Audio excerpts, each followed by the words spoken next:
नक्कीच श्रेय द्यायचं झालं तर मी माझ्या घरच्यांनाच देईन. कारण एवढं धावपळ चालू असते, एवढं कष्ट इकडं-तिकडं पळापळ झालं. घरून मला कसलाही म्हणजे प्रॉब्लेम नाही आहे.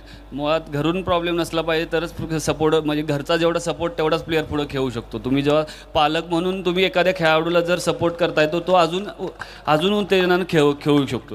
तर मी माझ्या घरच्यांना म्हणजे माझी फॅमिली खरंच कष्टातली आहे, सगळे कष्ट करत आलो आम्ही आणि त्यांनी मला पुढं करून जेवढ्या कष्टातनं उभं केलं त्याचं मला वाटतं फळ भेटतंय आता.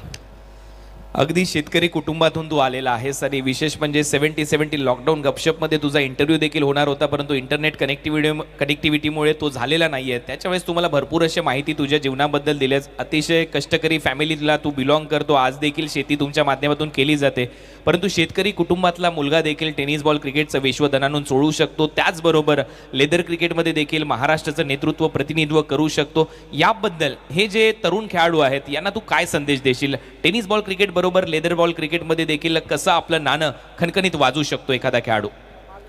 नक्कीच मी परवा पण ह्या माझ्या इंटरव्ह्यूमध्ये मी बोललो होतो.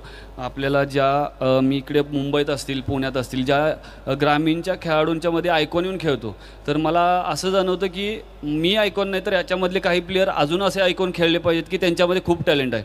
आणि दादांसारखे असतील, तारीफळ असतील, हेमंत बनियाल सर असतील किंवा अजून असे भरपूर लोक आहेत की ते क्रिकेट न खेळता आपल्या ग्रामीण लोकांना किंवा ग्रामीण प्लेयरला कसं पुढं जाता येईल त्याचा प्लॅटफॉर्म तयार करतायत. तर त्या प्लॅटफॉर्मचा आपल्या लोकांनी, आपल्या ग्रामीण प्लेयरनी खरंच फायदा घ्यायला पाहिजे. येऊन फक्त क्रिकेट खेळलो, मी निघून गेलो, माझी टीम जिंकली, निघून गेलो, हे न करता मला त्यातून शिकायला काय भेटतं. एक तुमच्या टीममध्ये एक आयकॉन खेळाडू येतोय, तो माझ्या टीममध्ये आयकॉन काय, मग मी दुसऱ्या टीममध्ये काय आयकॉन होऊ शकत नाही. तुम्हाला जर तुमच्या टीममध्ये आयकॉन बोलायला लागतो याचा अर्थ तुमच्यात थोडीशी कमतरता आहे.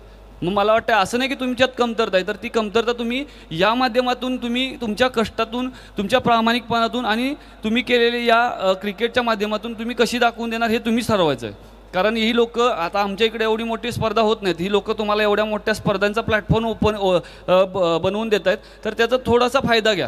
क्रिकेट सगळे खेळत आहेत, त्यांच्यासारखंच बनायचं असेल तर फक्त क्रिकेट खेळत राहा. त्यांच्यापेक्षा जर चांगलं बनायचं असेल तर थोडं कष्ट करा आणि प्रामाणिकपणे कष्ट करा. 100% तुम्ही सगळ्यांच्यापेक्षा वेगळं दिसाल आणि तुमच्यातच आता माझ्या टीममध्ये